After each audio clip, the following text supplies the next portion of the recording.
अब हम आते हैं सेक्शन नंबर 10 के ऊपर। सेक्शन 10 क्या बोलता है कि सपोज वही ऑलरेडी हम तो डिस्कस कर चुके हैं, ए जो एक अकाउंटेंट है, बी, ए और बी की फर्म है, उसमें ए अकाउंट्स को देखता है। अब ए सीक्रेटली काफी सारे जो पैसे हैं वो फर्म के अपने पर्सनल अकाउंट में डलवा देता है। यहाँ पे उसने एक फ्रॉड किया, फर्म का पैसा उसने अपने अकाउंट में डलवा दिया है। यहाँ पे अगर ए ऐसा काम करता है तो उसको, जो फर्म है, उसको सारे के सारे पैसे वापस करने पड़ेंगे, उसको कंपनसेशन देना पड़ेगा इस फर्म को। यही हमारा सेक्शन नंबर 10 बोलता है, every partner shall indemnify the firm for any loss caused to it by his fraud in the conduct of the business of the firm. तो ए ने अगर फ्रॉड किया है यहाँ पे तो उसकी भरपाई भी ए को करनी पड़ेगी। ओके, सेक्शन 10 हमारा यही बोलता है।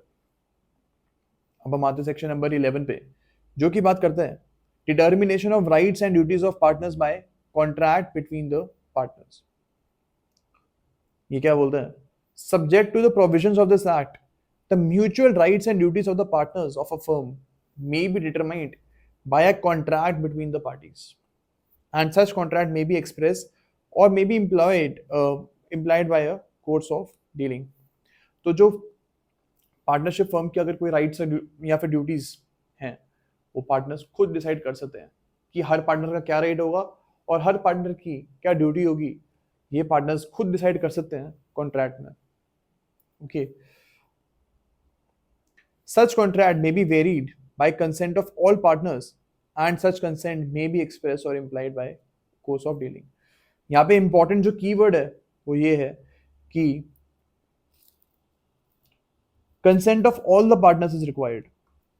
यानी कि सपोज ए और बी के बीच में पार्टनरशिप फर्म है और इन्होंने कॉन्ट्रैक्ट में डिसाइड करी हुई है कि ए के क्या राइट्स होंगे, ए की क्या ड्यूटीज होंगी और बी के क्या राइट्स और ड्यूटीज होंगे, इन्होंने कॉन्ट्रैक्ट में डिसाइड किया।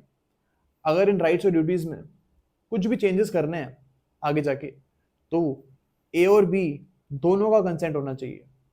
किसी एक पर्सन के कंसेंट से आप चेंजेस नहीं कर सकते हो, दोनों पार्टीज का, दोनों पार्टनर्स का कंसेंट होना चाहिए। तो ये हमारा सेक्शन नंबर 11 का फर्स्ट क्लॉज बोलता है। अब हमारे सेकंड क्लॉज में ये बात करते हैं, not with standing anything contained in section 27 of the Indian contract act, such contracts may provide that a partner shall not carry on any business other than that of the firm while he is a partner। अब section 27 of Indian contract act क्या बोलता है, it talks about agreement in restraint of trade are void. यानी कि अगर आप एक ऐसा कॉन्ट्रैक्ट कर रहे हो जिसमें ऐसा बोल रहे हैं कि एक पार्टी जो है वो ट्रेड कभी करेगी नहीं, वो एक पर्टिकुलर ट्रेड भी नहीं कर सकती है। सपोज ए और बी के बीच में एक कॉन्ट्रैक्ट हुआ है कि ए जो है वो कभी भी हैंडलूम बिजनेस में आएगा ही नहीं, कभी भी नहीं आ सकता वो। This is an agreement in restraint of trade और ये वॉइड होगा, इसकी कोई वैलिडिटी नहीं होगी, ये कॉन्ट्रैक्ट की कोई वैलिडिटी नहीं होगी। लेकिन इसका जो क्लॉज 2 है वो ये बोलता है कि आप एक ऐसा कॉन्ट्रैक्ट बना सकते हो कि सपोज ए और बी हैं, ये पार्टनर्स बन चुके हैं अब, तो इनके बीच में ऐसा कॉन्ट्रैक्ट होता है कि जब तक ये फर्म, पार्टनरशिप फर्म चलेगी तब तक ए और बी जो हैं वो कोई और काम नहीं कर सकते, वो सिर्फ पार्टनर्स ही रहेंगे, they can not do any other work. तो अगर ऐसा कॉन्ट्रैक्ट दोनों के बीच में होता है देन दैट इज वैलिड और ये सेक्शन नंबर 27 को वायलेट नहीं करेगा। ओके, यहाँ पे जो क्लॉज नंबर 2 है हमारा, it is a kind of saving clause. वो सेक्शन नंबर 27 का एक सेविंग क्लॉज है। एक सेविंग क्लॉज क्या होता है, सेविंग क्लॉज एक ऐसा क्लॉज होता है जो कि मेन सेक्शन के रिगर से हमको बचा लेता है। तो अगर मेन सेक्शन में कोई भी रिस्ट्रिक्शन गिवन है, कोई रिस्ट्रिक्शन गिवन है, तो उससे अगर कोई भी क्लॉज हमको बचा रहा है that is what a saving clause is. तो यहाँ पे सेक्शन नंबर 27 हमारा मेन सेक्शन है जो कि एक रिस्ट्रिक्शन हमको बता रहा है कि आप ऐसा कोई एग्रीमेंट नहीं कर सकते जो ट्रेड को रोके। ओके, आप किसी भी पार्टी को फोर्स नहीं कर सकते कि वो ट्रेड करे ना एक पर्टिकुलर, कभी भी नहीं आप ऐसा कॉन्ट्रैक्ट कर सकते हो। तो ये मेन सेक्शन का रिगर है और इससे हमको बचाता कौन है, इससे हमें सेक्शन नंबर 11 क्लॉज 2 बचाता है। ओके, तो ये लिमिटेड ग्राउंड्स पे, सेक्शन 11 क्लॉज 2 में लिमिटेड ग्राउंड्स हैं, अगर ये फुलफिल आप करते हो देन आप ऐसा एक एग्रीमेंट कर सकते हो जो कि इन रिस्ट्रेंट ऑफ ट्रेड हो।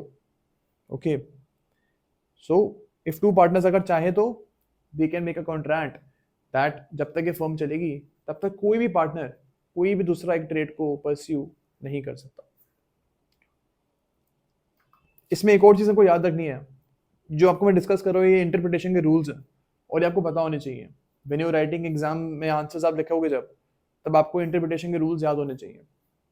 इसमें एक और चीज हम लिख सकते हैं कि clause 2 is a specific clause, और सेक्शन नंबर 27 जो है वो एक जनरल प्रोविजन है, and specific provision will always prevail over a general provision.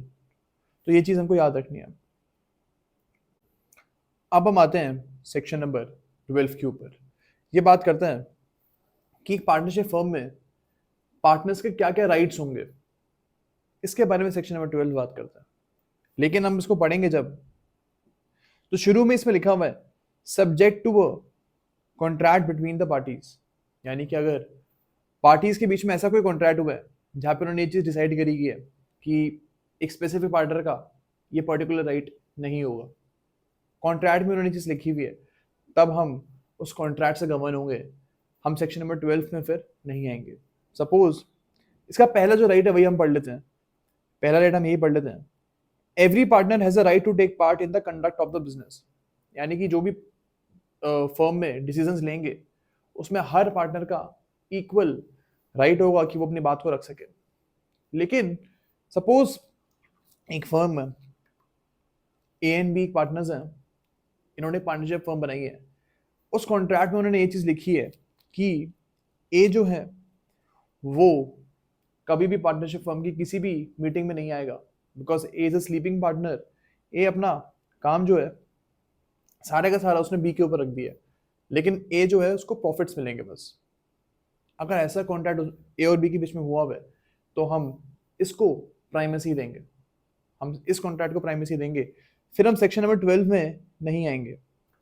लेकिन अगर ऐसा कॉन्ट्रैक्ट कोई नहीं है तब जो है सेक्शन 12 पे हम आएंगे, और इसमें ये चीज बोली है that every partner has a right to take part in the conduct of the business.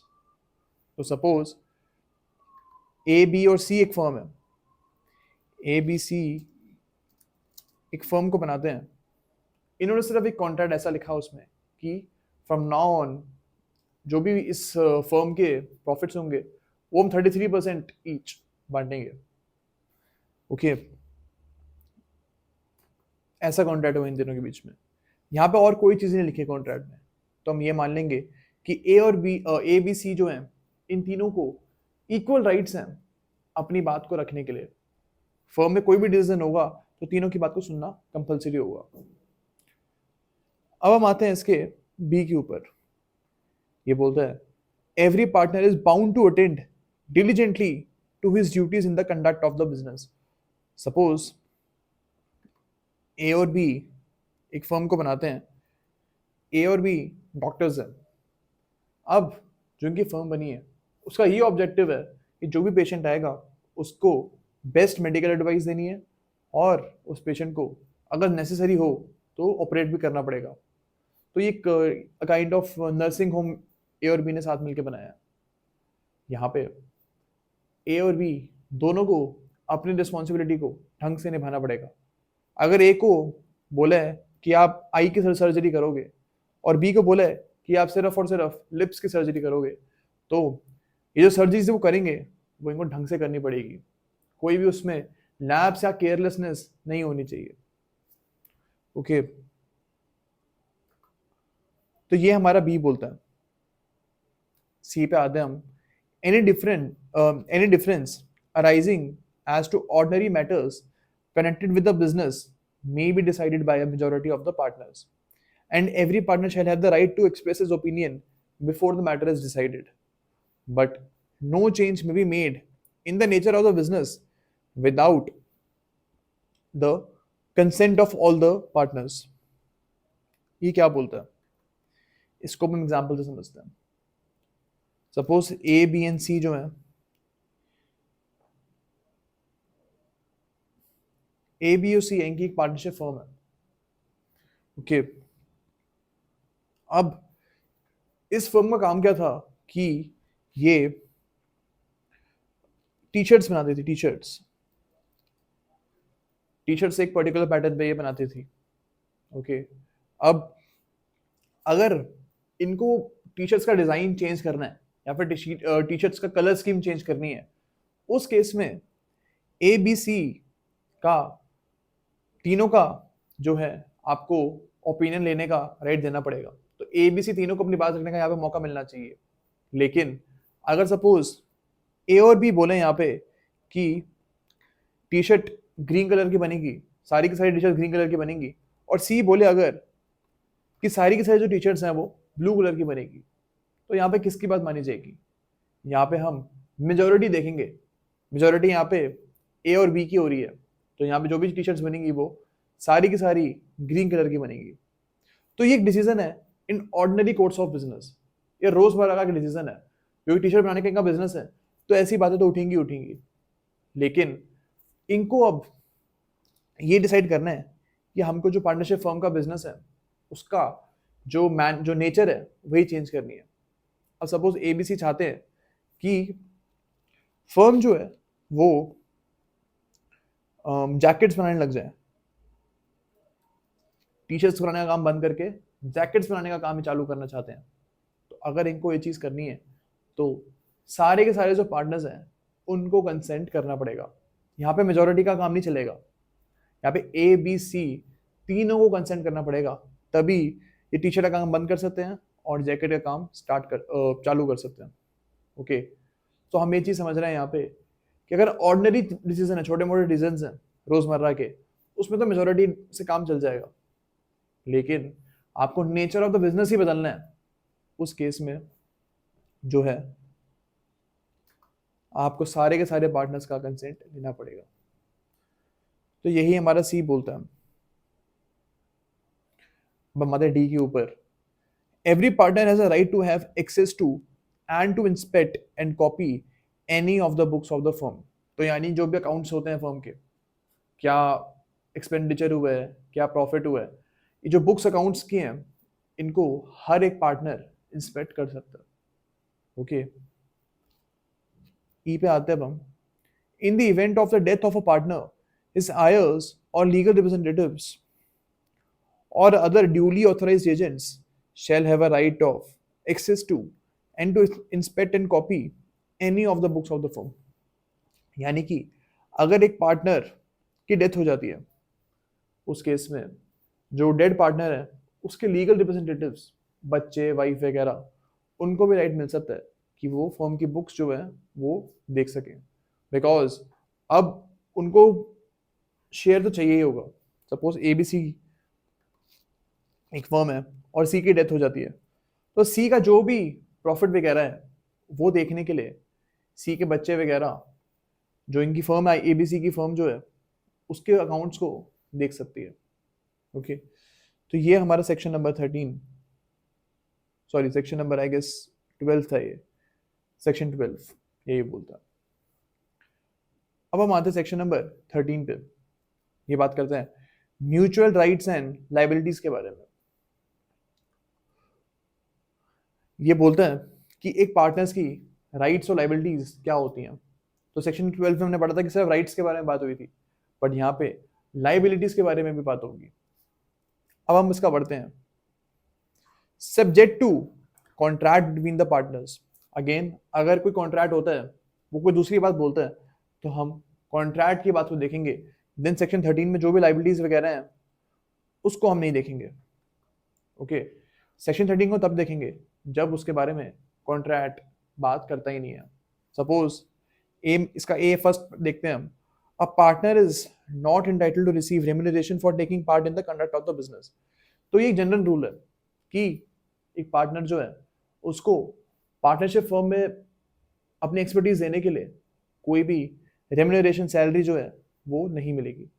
ये एक जनरल रूल है। लेकिन सपोज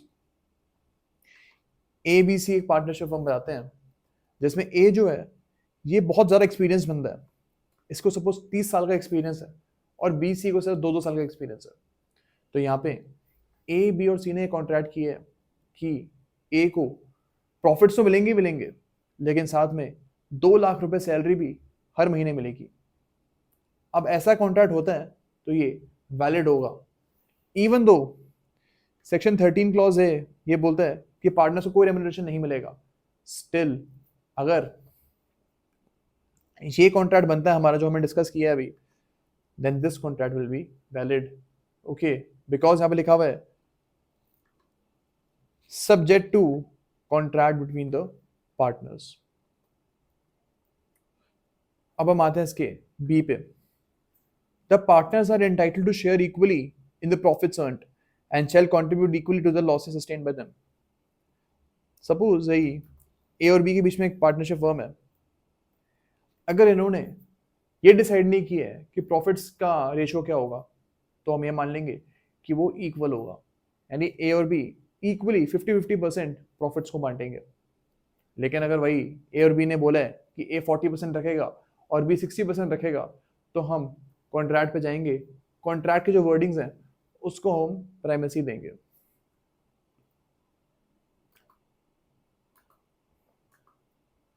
अब हमारे सी पे, where a partner is entitled to interest on the capital subscribe by him, such interest shall be payable only out of the profits. Suppose A और B के बीच में पार्टनरशिप फर्म है, ए ने 10 लाख रुपए डाले हैं इस फर्म में और इनके बीच में एक कॉन्ट्रैक्ट हुआ है कि ए ने जो 10 लाख रुपीज डाले हैं इसके ऊपर इंटरेस्ट मिलेगा ए को। सपोज 10% का इंटरेस्ट मिलेगा इस 10 लाख रुपीज के ऊपर। यहाँ पे अगर इसके आगे उन्होंने कुछ नहीं लिखा है, सिर्फ इतना ही लिखा है, तो ये जो इंटरेस्ट है 10% का, ये तभी मिलेगा जब कंपनी को प्रॉफिट होगा। अगर कंपनी को प्रॉफिट होगा ही नहीं, तब ये जो इंटरेस्ट है 10% का, ये भी नहीं मिलेगा ए को। यही चीज हमारा सेक्शन नंबर 13 का क्लॉज सी बोलता है, that where a partner is entitled to interest on the capital subscribe by him, such interest shall be payable only out of profits. Okay, अब हम आते हैं इसके डी के ऊपर। A partner making for the purpose of the business any payment or advance beyond the amount of capital he has agreed to subscribe is entitled to interest thereon at the rate of 6% per annum।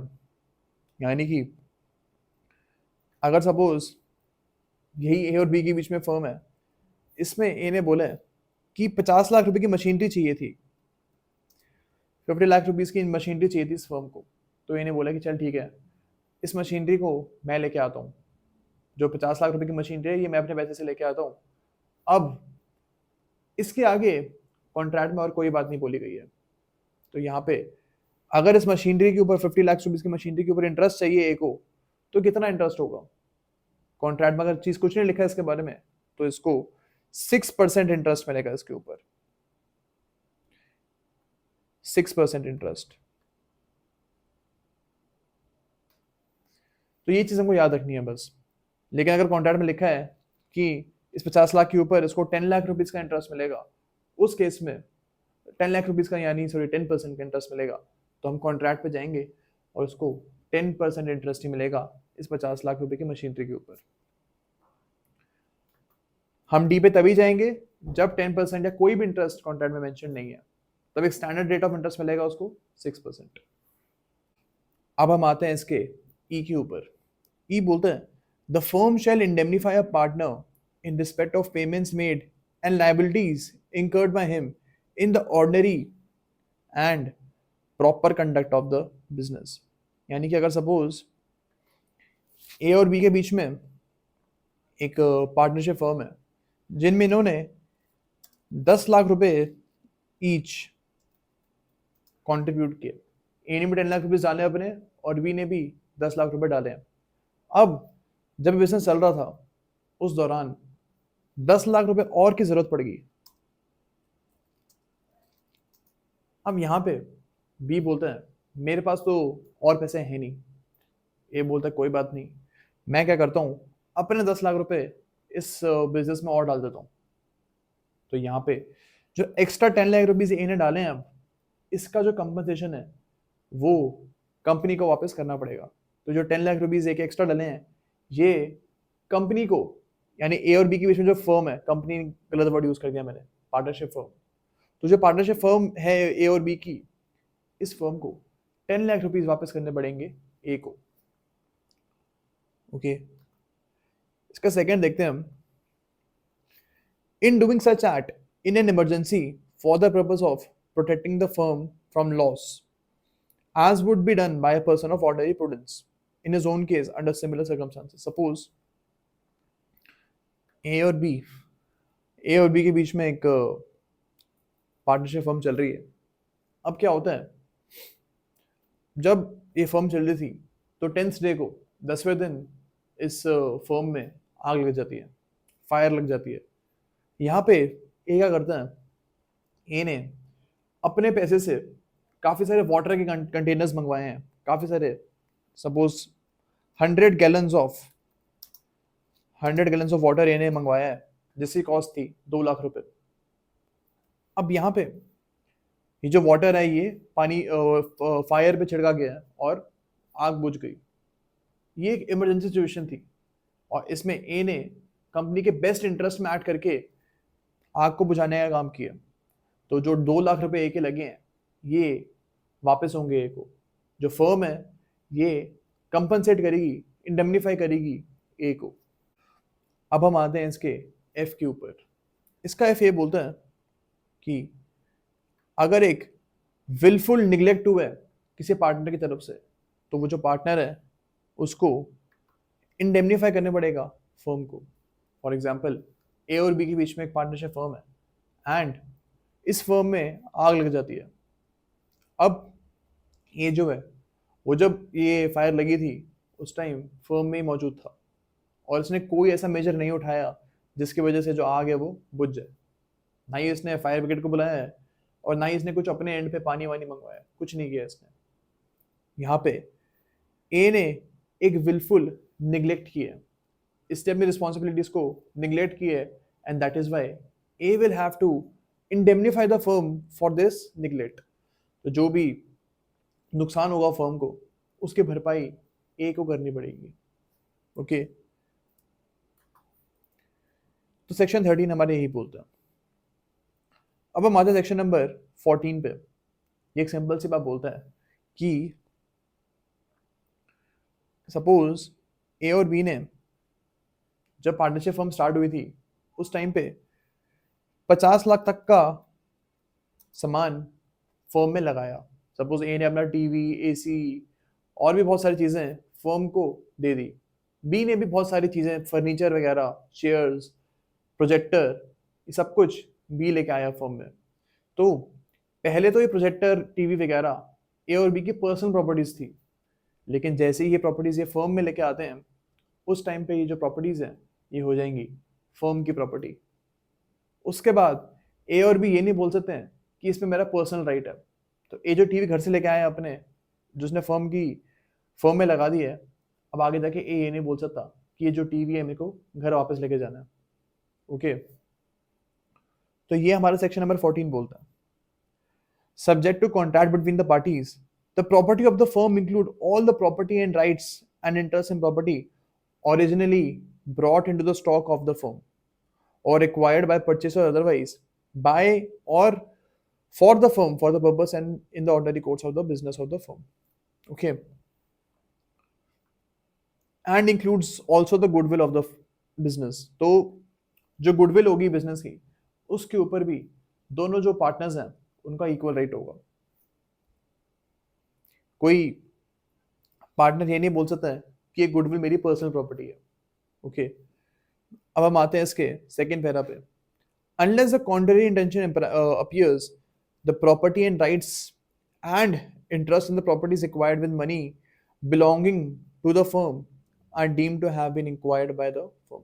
Suppose जो firm है A और B की, इसका 50 लाख रुपए का profit हो गया और इस प्रॉफिट से इन्होंने सपोज 2-3 और एसी खरीद ली हैं और कुछ और सामान भी खरीद लिया।